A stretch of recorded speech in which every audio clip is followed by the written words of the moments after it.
Hello friends, I'm Alexius Varro, and welcome back to the channel where we dive into the art of Stoic living. Today, we'll be exploring a profound aspect of our journey with Stoicism from chapter 85, titled Wealth and Freedom Are Free.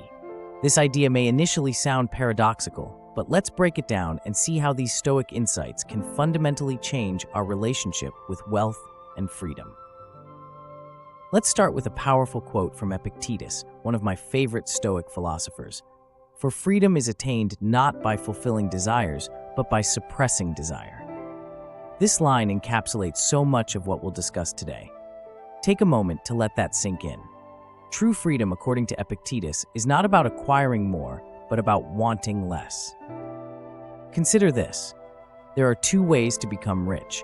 Either get everything you want, or want what you already have. It's a simple yet profound truth. Which path seems easier and more attainable at this very moment?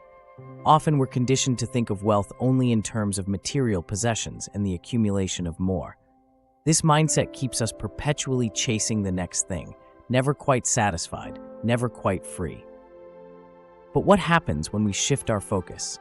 What if, instead of longing for more, we appreciate and want what we already have? Suddenly, wealth is no longer something distant and elusive. It's right here, now, in our appreciation. This is where Stoicism offers an alternative perspective that can be incredibly liberating. Let's relate this to the concept of freedom. If we're always complaining, struggling, and fighting for more money, more status, more possessions, we bind ourselves with invisible chains of desire and dissatisfaction. But if we start recognizing the freedom we already possess, even within our current circumstances, we realize that freedom is not something we need to earn or achieve. It's something we can experience right now.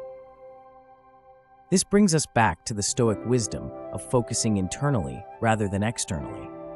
External things like wealth and possessions are transient and outside our control, but our desires, our mindset, and our attitudes are entirely within our grasp. By cultivating contentment and reducing unnecessary desires, we align ourselves with a state of freedom and wealth that is both profound and sustainable. Let's take a practical example. Imagine someone striving for a promotion at work, believing that only with that promotion will they feel successful and free. While working hard and setting goals is excellent, linking your sense of freedom solely to that external achievement can lead to endless frustration and a sense of lack. What if instead they focused on recognizing their current capabilities, contributions, and the freedom to choose their daily actions and responses? They'd find a sense of fulfillment and freedom in the present moment, irrespective of the promotion. To bring these ideas into our daily practice, I challenge you to a Stoic challenge. Spend a day consciously appreciating what you already have. Resist the urge to desire more, and instead, take joy and find contentment in your current circumstances. Notice how this shift in mindset impacts your sense of freedom and contentment.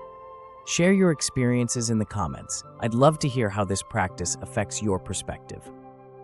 In conclusion, true wealth and freedom are closer than we often realize.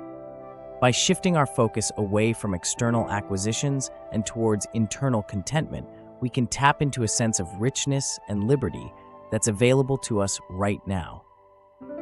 This is the core of what Stoicism teaches us.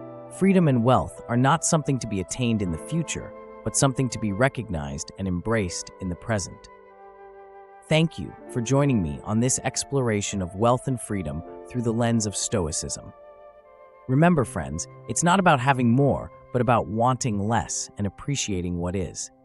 Until next time, continue to cultivate resilience, self-discipline, and inner calm, and let's thrive together through the art of Stoic living. Take care.